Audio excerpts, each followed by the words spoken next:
Olá, amigos telespectadores da TV Cultura Litoral. Começa agora uma nova edição do Opinião Litoral, que recebe hoje, com muito prazer, o colega, jornalista, produtor musical, Regis Tadeu. Boa tarde, Regis. Prazer recebê-lo. Boa tarde, pessoal. Tudo bem aí? Boa tarde. Estamos aí.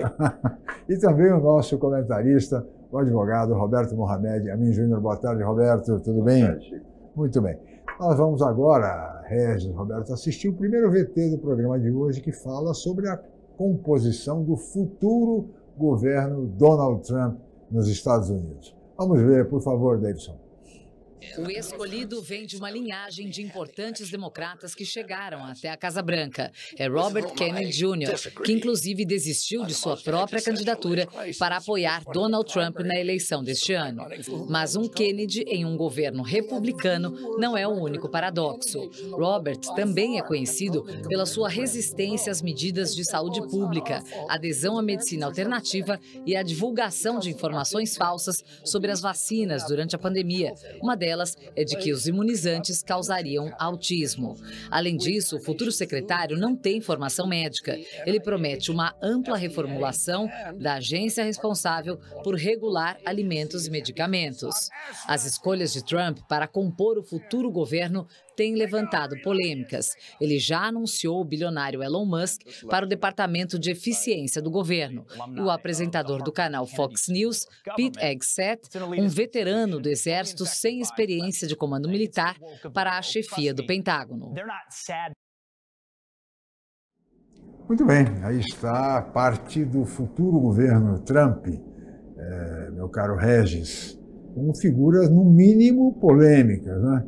Que vão compor o futuro governo americano, o governo republicano. Não, polêmica é uma bondade da sua parte, são verdadeiros malucos, né? Toda pessoa, toda negacionista, são verdadeiros malucos, mas pelo menos são escolhas coerentes. Sim. Em relação ao Trump, que é um outro maluco total, você está entendendo? Agora, o grande dado dessa história toda é que o Trump vai governar os Estados Unidos com uma ampla maioria. Pois. Ampla maioria. Todo o Congresso. Todo republicano. Então, assim, não vai ter muita negociação, porque evidentemente que todo mundo vai seguir as orientações. Agora, esse Robert Kennedy aí, que é outro lunático, inclusive ele é detestado pela própria família Kennedy, que também não quer dizer nada também, que a família Kennedy também só tinha maus exemplos, né? Mas assim, é outro lunático. Agora, o grande lance é que ele vai, pelo que a gente está vendo, vai mexer no FDA, sim, que é um órgão de absoluta respeitabilidade nos Estados Unidos, e isso sim aliás, não só nos Estados Unidos, como no mundo inteiro. E isso sim é um grande perigo. Perigoso. E agora o Trump, o Musk, então, pelo amor de Deus, né? Lá vem bomba, né, Roberto? Você sabe que o mais espantoso é que não é só a questão de um negacionista na saúde. É o grau de negacionismo e de loucura do Robert Kennedy. Ele é filho do Bob Kennedy. Sim. O irmão... Agora, quando a gente fala dos Kennedys, aí fala o paradoxo de um Kennedy e tal. Vamos colocar o que era a família Kennedy. Bob Kennedy, eles estavam no Partido Democrata, eram católicos de origem irlandesa, só que Bob Kennedy começa a carreira dele como assessor do senador Joseph McCarthy. Para quem não sabe, sim, o caçador de comunistas. Exatamente. Que enterrou carreiras de inúmeros profissionais talentosos, principalmente nas artes e na imprensa, nos Estados Unidos durante a caça aos comunistas nos anos 50. Bob Kennedy, né? De deputado, de democrata, não tinha nada, só a denominação do partido. Foi o irmão dele, tendo ele como assessor de defesa, que esse era o papel do Bob Kennedy, a tentativa de invasão da Baía dos Porcos, afundar os Estados Unidos de cabeça na Guerra do Vietnã. Foi isso, isso era a ideia do... Eu já cansei de falar aqui que as pessoas acham que os democratas são de esquerda. Eles não são de esquerda coisa nenhuma. Talvez eles sejam mais de direita do que os republicanos. Os republicanos são liberais. O pior não é nem isso, é as pessoas acharem que os democratas são os mocinhos e os republicanos são os bandidos. Tem nada disso. É um tipo de faroeste que não tem, né? Não tem... Nós temos faroestes do Quentin Tarantino, que ninguém vai Agora, nada. o problema é o seguinte, os assessores de ciência e tecnologia do Trump nos Estados Unidos, o governo tem uma montagem completamente diferente da nossa. Eu sempre recomendei aqui, assistam a série West Wing. Perfeito. Ela mostrou nas entranhas como é o governo americano. Não existe o que existe aqui no Brasil, por exemplo, em que os ministros, cada um tem a sua pasta, faz a sua bobagem que quiser e acabou. Você tem os secretários americanos, e tirando o de defesa e o de Estado, todos os outros não têm independência. Existe na Casa Branca, e era esse o nome, West Wing, é a ala oeste da Casa Branca. Para quem não conhece, se tiver uma foto aí, o Davidson, você tem aquele portal, aquelas colunas e tal. A ala oeste é justamente a ala onde fica o trabalho. A ala leste é residencial. A ala oeste tem um espelho das secretarias. Então existem, no gabinete do presidente, que trabalham junto com ele, porque os secretários ficam em outros lugares, eles não estão na Casa Branca. Mas existe um setor para cada que controla o que cada um desses caras... Era o caso do Bob Kennedy, ele não era secretário de defesa, ele era assessor do irmão para assuntos de defesa. Ele ficava na Casa Branca, na ala oeste, na West Wing. É justamente lá, o que cada ministro faz, tem uma turma fiscalizando no gabinete do presidente. E tem que se reportar constantemente. A eles, antes de falar com o presidente. E são eles que muitas vezes dizem, você tem que chamar fulano porque ele está fazendo bobagem. É assim que funciona. Assistam esse seriado, é sensacional. Não sei se está passando algum serviço de streaming. Eu comprei o seriado na época que se comprou o seriado em DVD, porque ele era maravilhoso. Tem um episódio que ele fala de religião, que simplesmente ele dá uma aula no fanatismo religioso. Ele confronta, inclusive, se eu não me engano, é uma deputada, né? Uma jornalista que é pastora. Esse episódio é antológico. É sensacional. Acho que nós chegamos a passar uma vez, é que a gente tem uns problemas de direito autoral no YouTube, então... mas é preciso entender que toda a turma dele é negacionista. O Robert Kennedy é só a vitrine. Eles não acreditam em mudanças climáticas, eles não acreditam em vacina. É isso que está acontecendo. Essa gente é maluca. Mas o Trump em si não é de todo mal. Por exemplo, como é que eu posso dizer que o mundo está à beira do colapso quando o Biden, em caquético, em final de mandato, com o café dele vindo frio, autoriza a Ucrânia a usar armas que estavam proibidas de serem usadas, porque o Putin já tinha avisado que se usasse o pau ia comer. É o supremo grau de irresponsabilidade, como foram os bombardeios no Vietnã autorizados pelo John Kennedy. Teoricamente um democrata, né? Sim. Agora, tem uma coisa que eu acho que a gente devia abordar também, eu queria ouvir tua opinião, que é a hipocrisia dessa coisa de conservador, porque resvala aqui. Sim. Que diabo é o conservador? Por quê? O Ted Kennedy, justamente o terceiro irmão, John, Bob, Ted, era senador e ia se candidatar pelo Partido Democrata. Aí descobriram uma amante. A carreira acabou. Ele retirou a candidatura. Que inclusive a amante morreu num acidente ali, deu um acidente de carro, o carro caiu no rio, que é escandaloso. O Clinton entrega o governo americano para um republicano, George Bush filho, justamente porque fez sexo oral com o que para ele não era sexo, com a estagiária no Salão Oval. Olha o grau de puritanismo americano.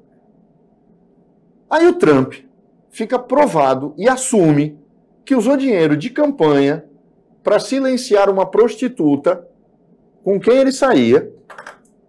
E ele disse num programa, num podcast, num programa de televisão nos Estados Unidos, que ele não resiste, que ele trai a mulher dele uma vez por mês, no mínimo. E o cara está eleito pelos conservadores. Que conservador é esse? Mas sabe o que acontece, meus amigos e minhas amigas? O termo conservador hoje, ele virou um grande guarda-chuva, onde cabem, inclusive, e esse, para mim, é o grande motivo do Trump ter sido eleito, cabe uma imensa parcela da população americana que simplesmente se sente ultrajada pela política, pelo âmbito político-social do chamado público liberal. Então, um grande exemplo disso é o quanto aquela política woke, por exemplo, está completamente sendo desmontada nos Estados Unidos por conta disso. Então, grande parte do eleitorado do Trump veio de gente absolutamente cansada de ser criticada como conservador, não vou dizer conservador no sentido amplo da palavra, mas assim, de ser discriminada dentro do próprio Estados Unidos por conta dessa agenda pseudo-liberal que está sendo desmontada. Então, o que o Trump espertamente fez, toda a campanha dele, feita para o que os publicitários chamam de solucionar a dor do cliente. É prometer os Estados Unidos mais reacionário, contra esse tipo de liberalismo, que inclusive é um liberalismo cancelador. Basta você ver o que acontece, por exemplo, o que aconteceu, por exemplo, nas redações de todos os grandes jornais americanos. Um monte de gente foi mandada embora justamente por confrontar esse tipo de coisa. Então o que acontece? O conservador, hoje, ele não é mais aquela pessoa que tem os seus conceitos ortodoxos de vida, de ver a sociedade. Ele é um eleitor, que é importante, porque a eleição americana ela não é obrigatória. Sim. O conservador hoje, ele é o eleitor que está cansado de ser discriminado, de ser taxado como uma pessoa ignorante. E foi exatamente com ia falar mercado de eleitores, mas de uma certa forma assim, sim, foi exatamente o eleitorado que o Trump conseguiu amealhar. E aí, meu amigo, o conservadorismo hoje é tudo. Senhores, vamos fazer um rápido intervalo, mas voltaremos em seguida com a opinião litoral.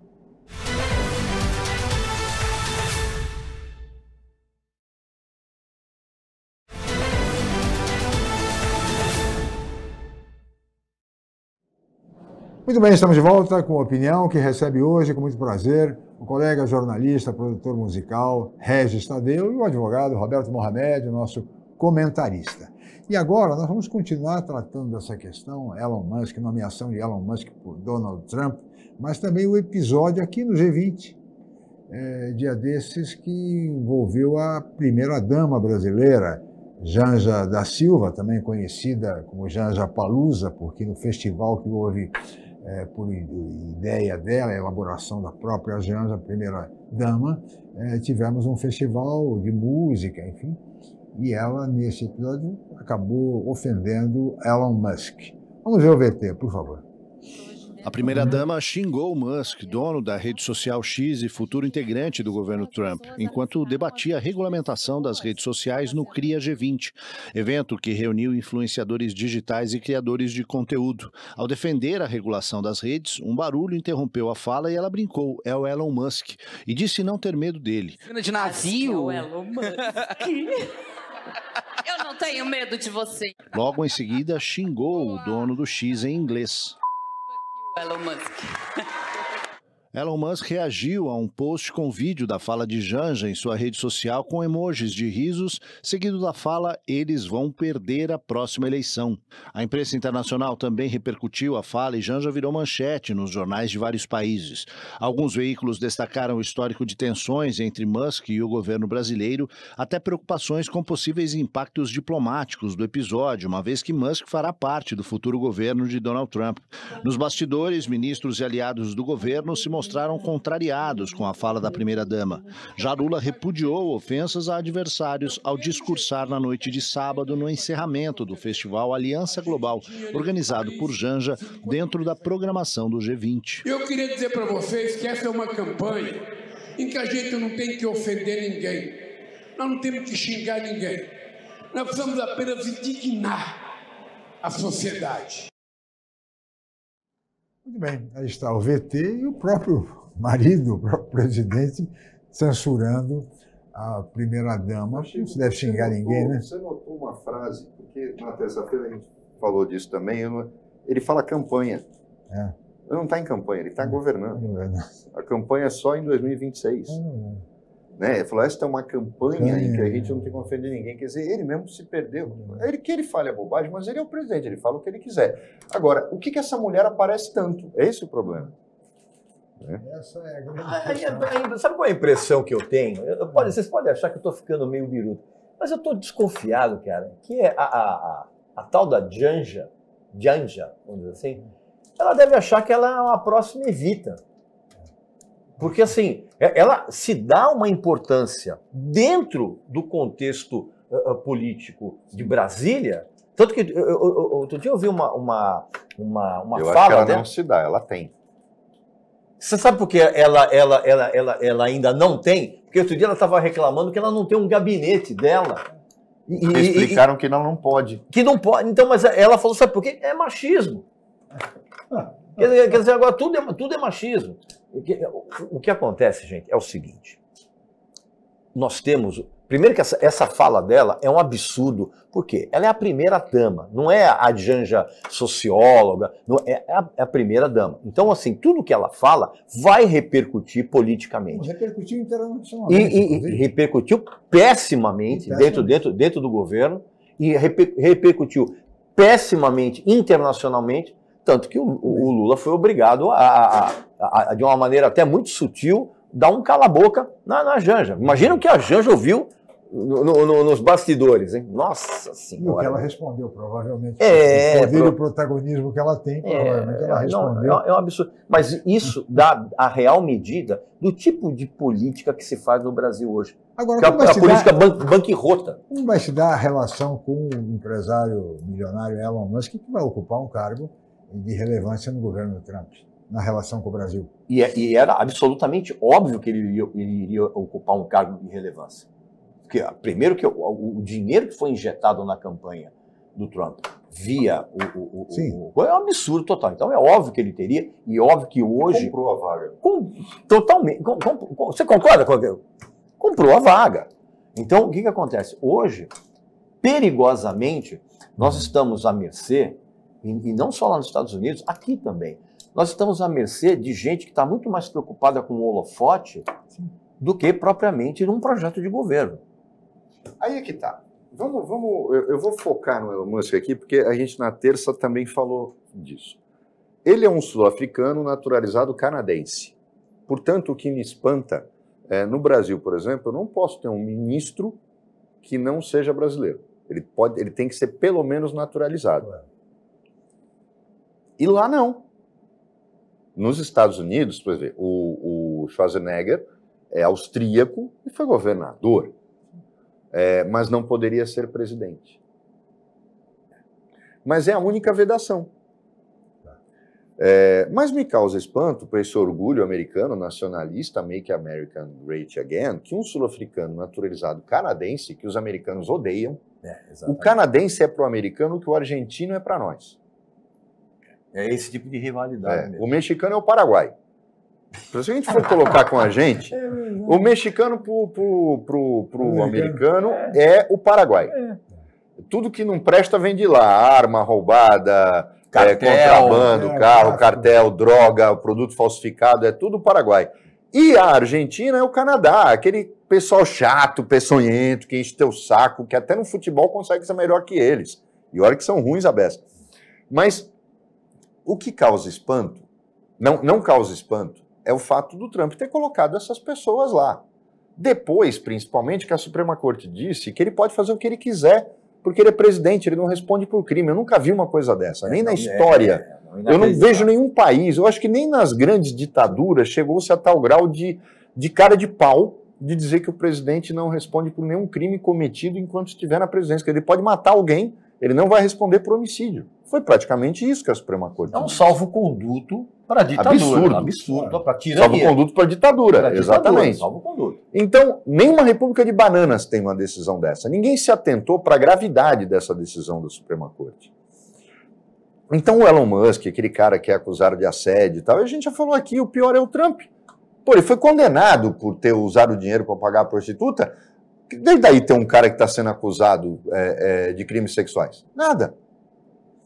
O grande problema é que nós, por exemplo, temos um presidente que, há 2 semanas da eleição, menos até, toma partido e apoia a Kamala Harris, dizendo que o outro lado era fascista. O cara ganha a eleição. Aí vai a mulher do presidente e diz de um cara que vai ser secretário, que vai estar no governo. Importante, secretário importante. Hein? E que é um maluco, Sim. só pensa em dinheiro. Não é o gênio que todo mundo pinta, mas essas falsas biografias, esses personagens existem dos dois lados. A palavra gênio hoje é usada à torta e à direita. Né? Hoje todo mundo, qualquer um é gênio. Hoje. Eu disse aqui na terça-feira, ele não é um Thomas Edison, ele é um investidor, ele é o George Soros do ramo de tecnologia, só isso. Agora, vamos colocar bem claro, nós vamos ter um problemão com os Estados Unidos. Eu não estou nem... falar essas bobagens que Eduardo Bolsonaro, que é uma besta, um maluco, um idiota de um cara que não tem nada na cabeça, fala, mas e tem deputado republicano, senador republicano que vai se meter aqui, mandar prender Alexandre de Moraes. Só um retardado mental fala uma bobagem dessa. Agora, a gente vai ver, por exemplo, esse dinheiro que o Biden assinou lá, que vai vir para o Fundo Amazônia, não vai não. Demora uns 3, 4 meses para votar. Sim. E eles não vão autorizar. Acabou. Simplesmente. Congresso republicano. Imagina, você acha que o Congresso republicano vai autorizar? Vocês acham, sinceramente, que um Congresso praticamente com ampla maioria republicana vai autorizar qualquer decisão feita pelo Biden ao apagar das luzes? Imagina.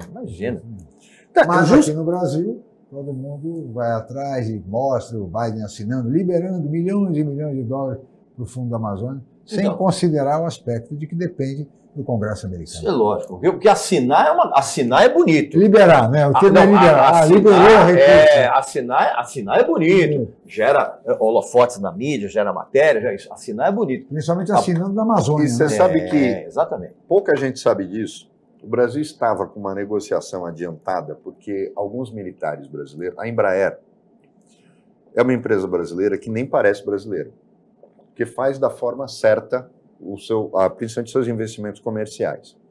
A Embraer já estava numa negociação muito avançada por conta de alguns militares da Força Aérea Americana para a venda do KC-390 para os Estados Unidos. Eles consideram que nenhum avião americano ou europeu tem as características que eles precisam e que o KC-390 tem. Por quê? Ele é um jato de transporte rústico, ele aguenta pau. E tem autonomia de voo. Tudo, velocidade e tal. Seria o avião perfeito para eles. Pela primeira vez na história haveria essa possibilidade de compra, não de um equipamentozinho de um avião pequeno, compra 2 Super Tucano para servir de treinador. Um grande lote. Seria um tremendo negócio. Sabe para onde vai esse negócio? O espaço. Acabou. Não tem mais. Ele já foi para o saco. E ele era um negócio de bilhões. Ele foi para o saco. Simplesmente por causa da irresponsabilidade de um presidente que, presidente da República de nenhum país, pode se meter na eleição do outro. Ele pode não aceitar o resultado, dizendo que teve fraude e tal, como foi o caso da Venezuela. Isso. Depois da eleição. Ele não pode ter candidato, ele não vota lá. O que ele tem que se meter? O máximo que pode acontecer é você não reconhecer a eleição. Agora, você ter qualquer tipo de ingerência, mesmo que verbal, é um absurdo total. E isso vale daqui para lá como de lá para cá também. Ele fez isso na Argentina. Ele não para. O Lula, infelizmente, ele não aprende. Agora, o problema da Janja, e aí entra uma questão. Primeira-dama não é cargo. É uma denominação, ela não tem cargo. E ela nem pode ter, porque senão seria nepotismo. Por isso que ela não pode ter gabinete. O festival dela, o Janja Palusa. Janja Palusa é ótimo, é maravilhoso. O TCU já está observando por conta de verbas irregulares nesse festival. Esse festival, na verdade, ele tem um nome sensacional para um evento completamente ridículo. Isso é uma capacidade que o brasileiro tem, né, cara, de fazer piada. De tudo, né? O Regis, peço sua licença, vamos para mais um rápido intervalo. Voltaremos em seguida.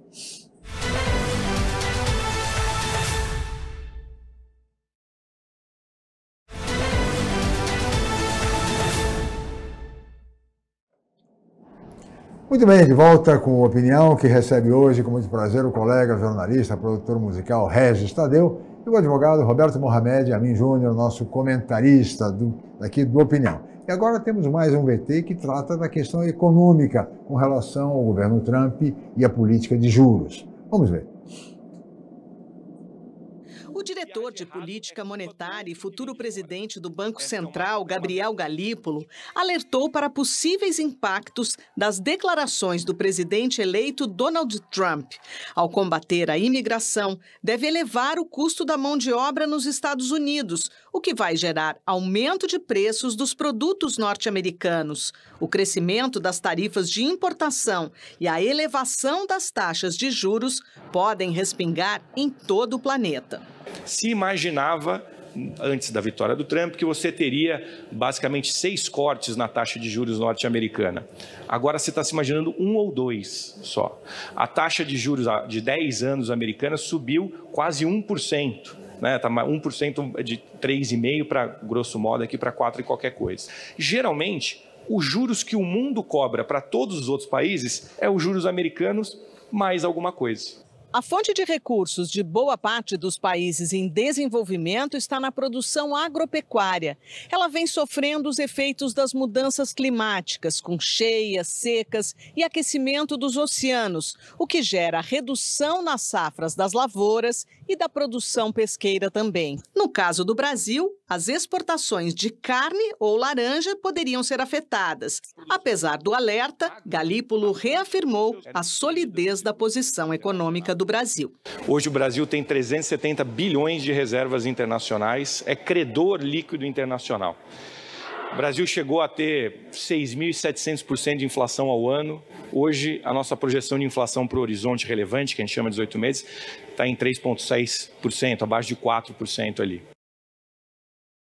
Muito bem, esta avaliação do Galípolo a respeito dessa questão da taxa de juros nos Estados Unidos. Agora, me parece que isso é inevitável, os preços vão subir, Regis. Não tenha dúvida disso. Agora, a única dúvida que todo mundo tem, e até a moça que fez a matéria aí, ela foi até bondosa, ela falou que pode respingar. Não, pode respingar, não vai afetar o planeta inteiro. A única dúvida agora é se realmente o Trump vai colocar em prática todas as ameaças que ele fez com relação aos imigrantes.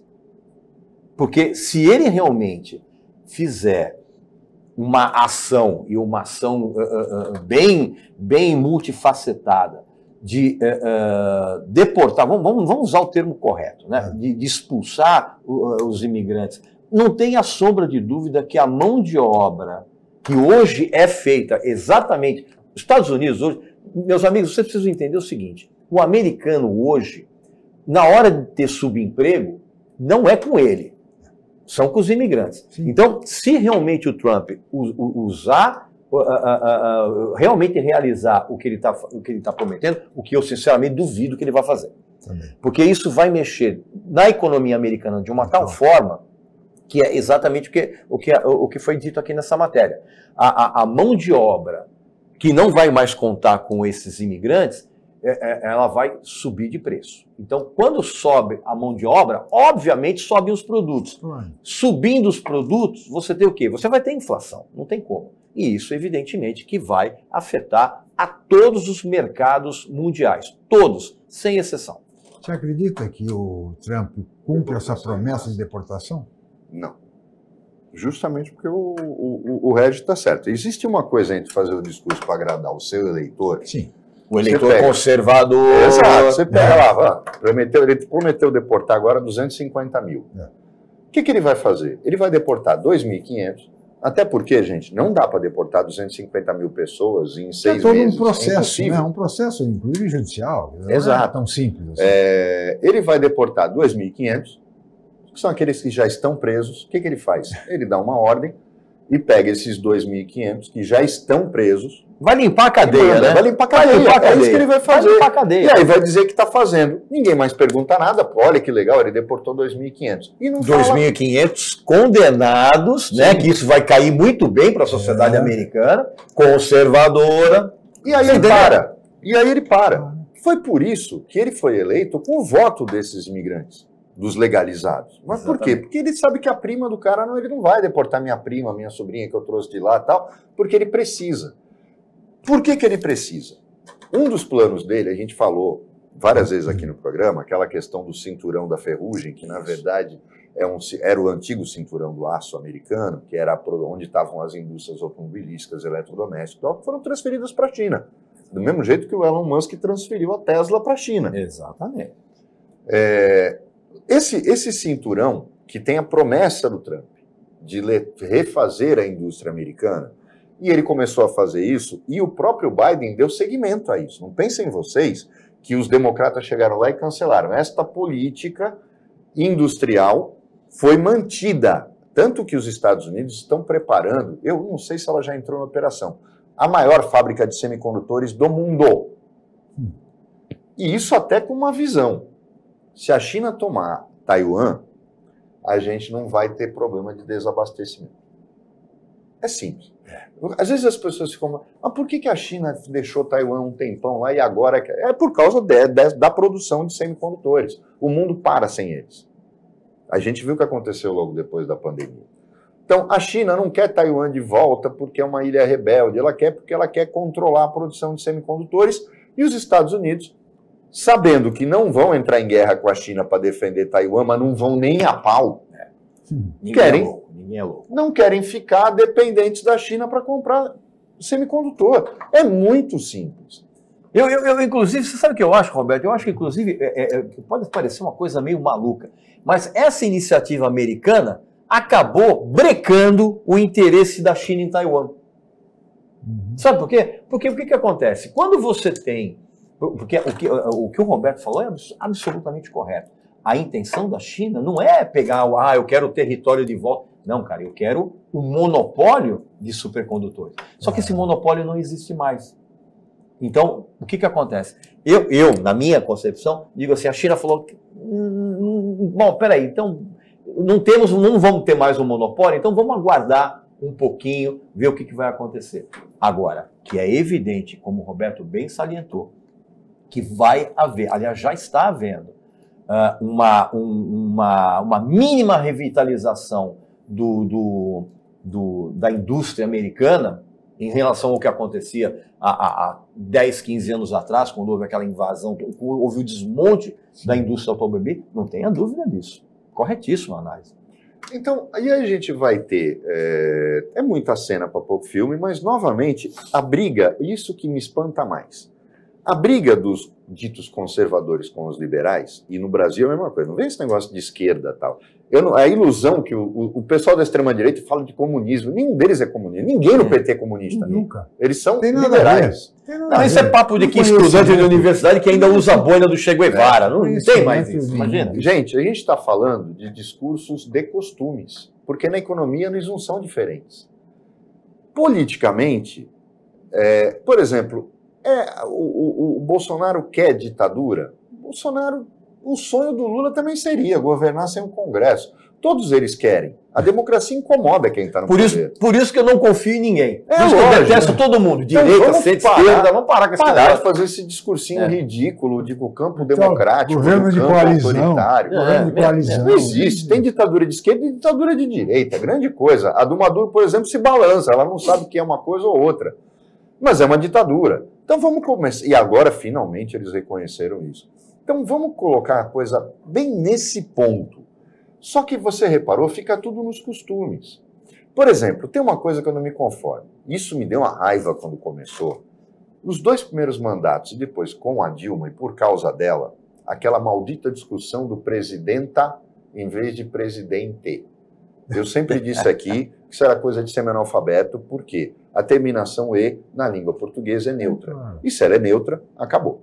Aí os caras voltam. No segundo governo, terceiro governo Lula, começa a história do todes. Para tudo. Para tudo. Vocês queriam presidenta porque presidente neutro não servia. Agora, não querem todos e todas, querem o todes porque reconhecem que a terminação E, no plural ES, é neutra. E aí tem que ser neutro para todo mundo. Dá para vocês decidirem? É que nem aquele cara, eu queria tanto dar, mas eu tenho medo que doa. Amigo, você tem que fazer o que tem vontade. Quer dar? Dá! Senta! Agora, não fique fazendo, vai doer. Tem um monte de pomada analgésica. Agora, você não pode... Eu não acredito, às vezes, na hipocrisia da esquerda.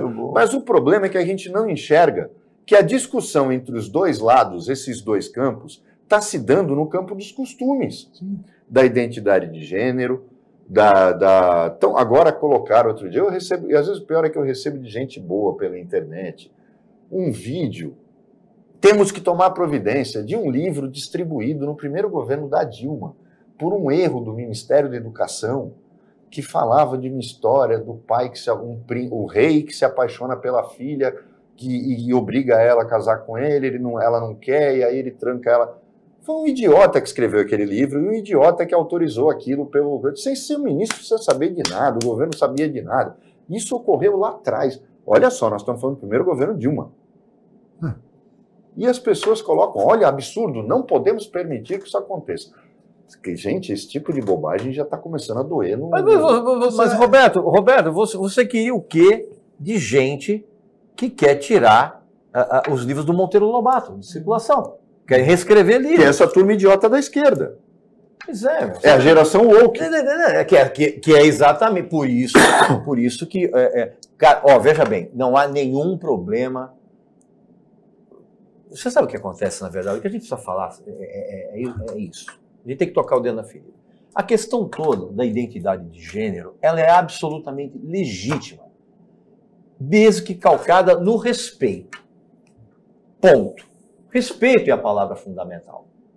Agora, quando você começa nessa trajetória absolutamente legítima, de você ter o comportamento ditatorial que você tanto condena, que é o que estava acontecendo, por exemplo, em toda essa cultura woke mundial, que chegou num ponto ditatorial, chegou num ponto em que, na verdade, o profissional ele era valorizado não pela competência dele, mas pela identidade de gênero. Aí parou. Tanto que, inclusive, isso está completamente sendo desmontado, inclusive pelas grandes empresas mundiais, que eram, de uma certa forma, obrigadas a ter o seu departamento woke de integração, e agora está sendo tudo desmontado, porque viu que a cobrança disso ela é tão ditatorial quanto aquilo que era combatido. Então, o que a gente precisa dizer é o seguinte: respeito.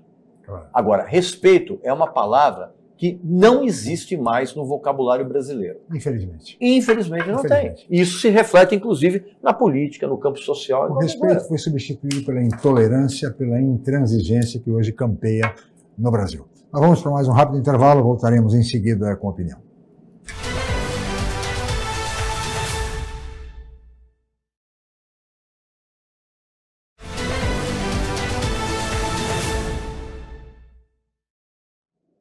Muito bem, estamos de volta e agora vamos para o último bloco do programa que recebe hoje, com muito prazer, o colega jornalista, produtor musical Regis Tadeu e o advogado Roberto Mohamed Amin Júnior. E, meus amigos, na esteira do último bloco, quando falamos bastante sobre política internacional e também as questões comportamentais, eu gostaria de ouvi-los agora a respeito do presidente da Argentina, Javier Milei, e a sua participação aqui no G20. Todo aquele processo de cumprimento, Lula um tanto distante para cumprimentar, embora ele sorrisse para o presidente, enfim. E também as questões que ele levantou com relação ao texto da Aliança Global contra a Pobreza e a Fome, tá certo? Entendendo que tudo isso depende do capitalismo, o capitalismo é que vai resolver essa questão da fome e da pobreza, e também as questões comportamentais abordadas pelo presidente da Argentina. Regis Tadeu Mohamed. Você sabe que eu acho que foi... quem definiu melhor isso foi o presidente da Colômbia, que deu uma entrevista para a Globo News durante agora o G20. Foi ontem, se não me engano. Em que ele fala que não existe um conservadorismo, uma direita. Porque como é que eu vou comparar, por exemplo, ele fala claramente do Milei com o Trump. O Trump é protecionista, porque a direita sempre foi. O fascismo e o nazismo que ele coloca são predominantemente protecionistas. A ditadura militar brasileira era protecionista, tinha reserva de mercado para tudo. O Milei é o oposto. Ele acha que só o mercado salva. Ele é mais ou menos como o Tarcísio. Ele é um neoliberal. O Tarcísio é mais educado que ele, mas são iguaizinhos. Tem que privatizar tudo, até a polícia, escola, tudo. O Estado não tem que ter nada. É mais ou menos o ponto de vista deles, que o Estado se autorregula e corrige todos os problemas sociais sozinho. Não existe. A ideia de governo é justamente por isso. O Trump é o oposto disso. O Trump está prometendo uma vida melhor com um Estado forte, protegendo a economia americana do avanço chinês. Ele trava o novo tipo de guerra que a gente tem no mundo de blocos, que não é mais a Guerra Fria dos mísseis nucleares, é a Guerra Fria da economia com o chinês querendo dominar o mundo. É simples isso. É uma direita só? Claro que não. A nossa, por exemplo, não é nem uma coisa nem outra.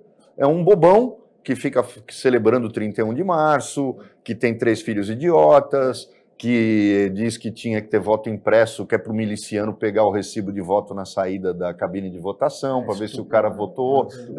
O cara que defende voto impresso, auditável, é um retardado mental. Ele tem que ser internado. Você sabe o que significa isso, seu imbecil? Nem no tempo do voto escrito isso existia.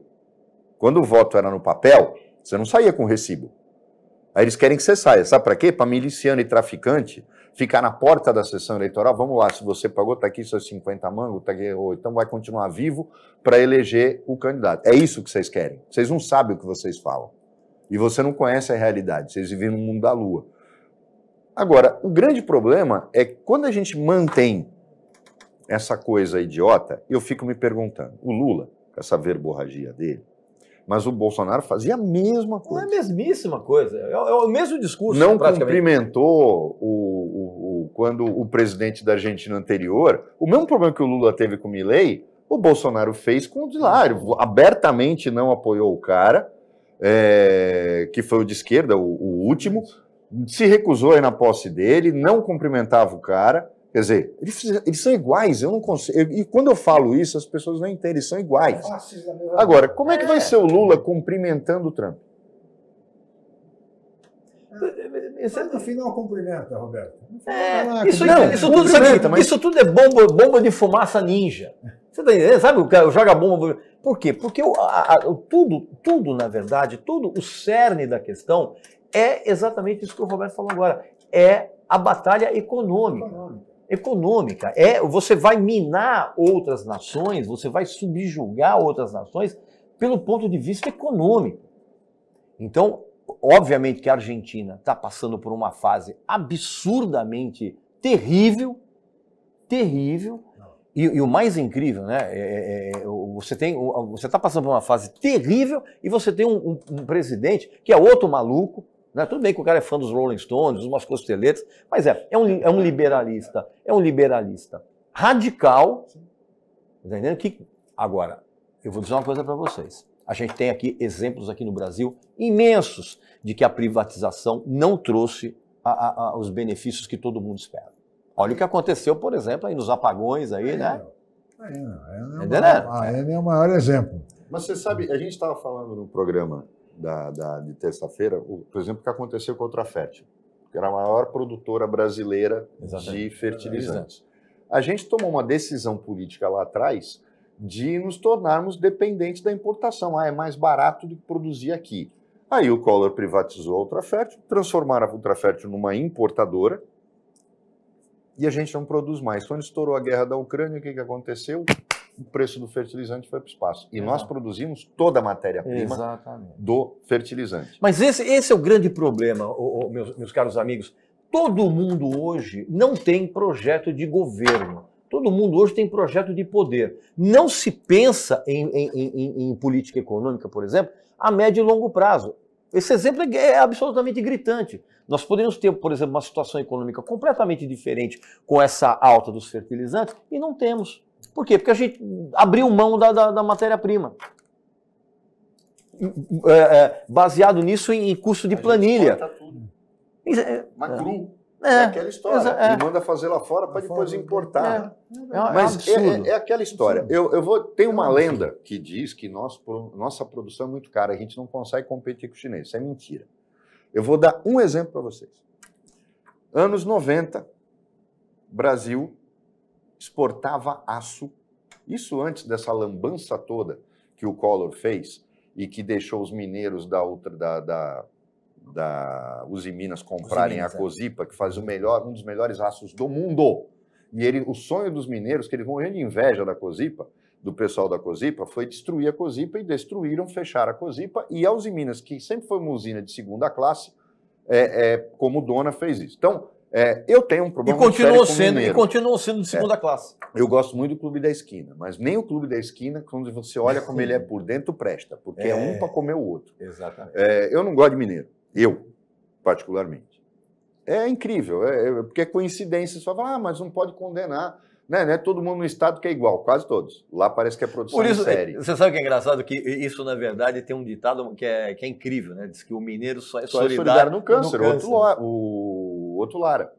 Rezende fez essa frase, cunhou. E o Nelson Rodrigues, num dos livros dele, fala o tempo inteiro essa frase durante toda a narrativa. Quando fizeram o filme, usaram esse detalhe que toda hora ele citava a frase do Otto. Mas é preciso dizer uma coisa. Quando a gente começa a olhar essa opção de politicamente correto, está encobrindo a questão econômica, encobrindo a questão política, fazendo com que a gente não tenha mais proeminência, o Brasil exportava aço para os Estados Unidos. Aí os Estados Unidos fazendo o quê? Para proteger a sua indústria. Por quê? Porque o aço americano não era competitivo, porque ele era muito caro. Olha a lenda, o Brasil cobra muito imposto. O Brasil tem leis trabalhistas que não podem ser aplicadas. O Brasil tem um custo Brasil que impede o crescimento da economia. A gente, com tudo isso, vendia aço. A Cozipa exportava aço para os Estados Unidos. O governo americano teve que sobretaxar o nosso aço para poder salvar o aço americano. E aí a Cozipa viu a perda de inúmeros contratos, porque ela não conseguia as taxas. Exatamente o que eles estão fazendo com os carros elétricos da China, eu queria até saber se eles vão taxar o carro elétrico da China que foi fabricado pela Tesla. É uma boa pergunta. Mas você vê, como é que pode a gente criar tanta fantasia e acreditar nessa história de custo Brasil? Por quê? Privatizaram o Porto de Santos todos, acabaram com os estivadores, acabaram com todas as categorias profissionais do Porto, que era o custo Brasil. A gente continua tendo o custo Brasil. Porra, foi para onde esse custo Brasil? Pois é. Boa pergunta. É boa pergunta. Mas Boa sabe o que pergunta. acontece, meus amigos e minhas amigas? Lamentavelmente, e eu falo isso realmente com dor no coração, lamentavelmente, a história nos mostra uma das mais terríveis verdades que o nazismo produziu. A mentira, quando é contada 1 milhão de vezes, ela se torna verdade. A verdade, entre aspas, mas se torna verdade. Quando você mente compulsivamente o tempo inteiro, e grande parte da mídia é cúmplice disso, porque a gente sabe que tem uma mídia governista, não importa qual partido assuma, mas se tem uma mídia governista. Se é governo, sou a favor. Exatamente. Então, o que acontece? Quando você tem factoides repetidos incessantemente, isso vira uma verdade na cabeça não só do povaréu, mas da própria classe política e de quem decide os rumos do país. Muito bem, Regis. Olha, teríamos muito mais a conversar, Isso é um mas absurdo. temos Eu quero limitações de publicamente tempo, hein? reclamar da pouca duração desse programa. Tá bom, Regis. Agradeço muito a participação, a presença do Regis Tadeu, colega obrigado. jornalista, produtor musical, e do Roberto Mohamed no programa de hoje. Nós estaremos de volta em mais uma edição, na próxima edição do Opinião. Muito obrigado a você, telespectador, pela audiência qualificada de sempre.